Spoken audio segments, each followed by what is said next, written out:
control to Major Tom. You've really made the grade, and the papers want to know whose shirt you wear. Now it's time to leave the capsule if you dare.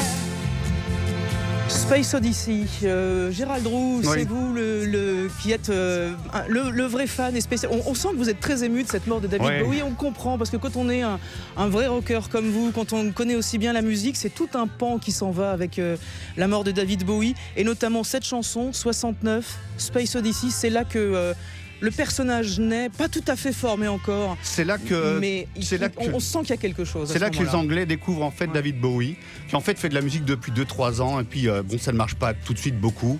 Et en 1969, la BBC a commandé un générique pour illustrer les reportages autour du premier homme qui pose le pied sur la Lune, Neil Armstrong.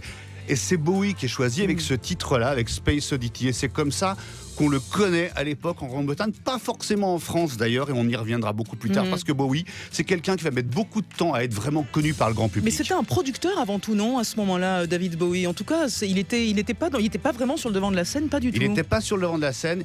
On va dire qu'il a commencé à produire des disques, par exemple avec les Stooges au début des années 70, mais là il n'a pas encore produit les Stooges. Les Stooges, il les produit au tout début des années 70. Mais avec ce titre-là, effectivement, il peut enfin décoller à ce moment-là. Mais vous verrez que sa carrière, elle va mettre encore un peu plus de temps à décoller. Alors justement, on va y aller. On ira à Londres dans un instant pour voir un petit peu comment cette mort a été annoncée. Je voudrais quand même qu'on arrive au grand moment, en fait, celui de l'explosion. C'est pas loin, 1972. C'est le personnage qui arrive à se créer, Bowie. C'est Ziggy Stardust, et c'est là que tout change, en fait. Oui, Ziggy Stardust. Alors c'est Ziggy Stardust. Là, on est vraiment rentre dans le rock, et c'est quelque chose qui commence à devenir assez rugueux. Il crée un personnage, David Bowie, une sorte de double en fait. Il l'a fait comme ça à plusieurs reprises dans sa carrière.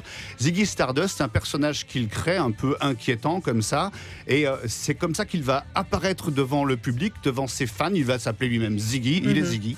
Ziggy Stardust, c'est un grand titre de l'histoire du rock. On peut peut-être l'écouter. Eh ben, on y va.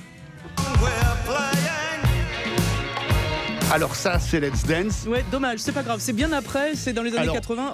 Ziggy Stardust, on va l'écouter. Voilà, le voilà. Salut Ziggy. Jamming good with Weird and Gilly and the spiders from Mars. He played it left hand, but made it too far. Became the special man. Derrière la musique, Gérald, il y a cette espèce de personnage androgyne. Voilà. C'est quelque chose qui va fasciner les gens, ça. Le public britannique notamment va être fasciné, aussi bien les femmes que les hommes, par ce personnage qui met au centre de son personnage l'ambiguïté sexuelle. Et c'est vrai que David Bowie, on l'a encore vu dans un documentaire récemment diffusé sur France 4, je crois, la semaine dernière. Quand on le voit arriver comme ça, personne ne s'habille comme ça. Personne ne s'habille comme ça à cette époque-là. Alors les gens ont des cheveux longs, c'est vrai. On est encore à la fin des années... Il est maquillé. Voilà. Mais lui, il se tout, maquille. Il y a quelque chose. Et il joue sur l'ambiguïté sexuelle. Il joue à mort là-dessus. Et il s'inscrit dans un mouvement qui est débutant à ce moment-là en Grande-Bretagne. C'est le mouvement glam rock, avec beaucoup de paillettes, glamour.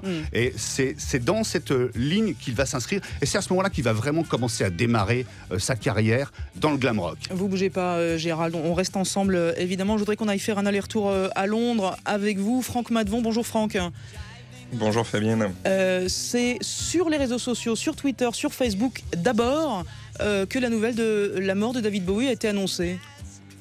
Oui, c'est ça, à partir de 7h30 environ, heure française. Et puis le communiqué qui a été publié donc sur Facebook d'abord et sur Twitter a été confirmé ensuite par les médias britanniques. Alors d'abord Sky News et puis un peu plus tard la BBC qui est un peu la voix officielle bien sûr ici. Donc on attend avant d'être totalement certain qu'une info est vérifiée, que la BBC l'annonce, et ce fut le cas un peu après 8h. Alors on peut peut-être lire ce communiqué communiqué qui était sur Facebook.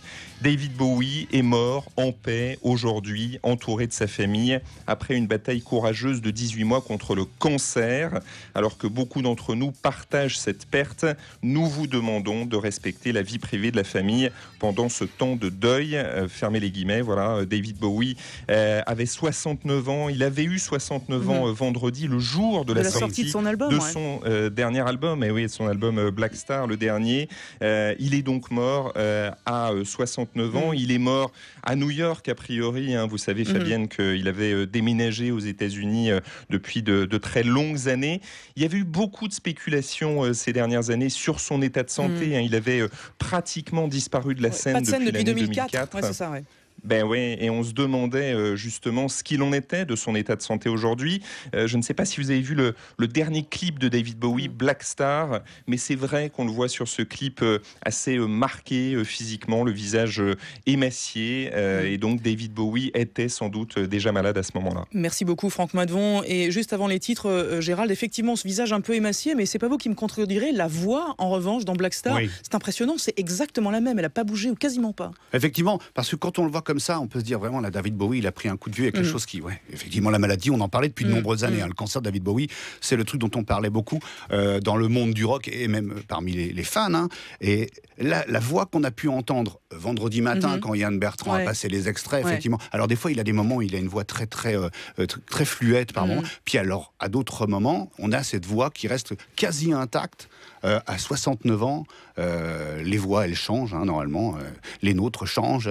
Et à cet âge-là, passé 60 ans, passé 65 ans, une voix, elle change vraiment. La sienne n'avait pas bougé.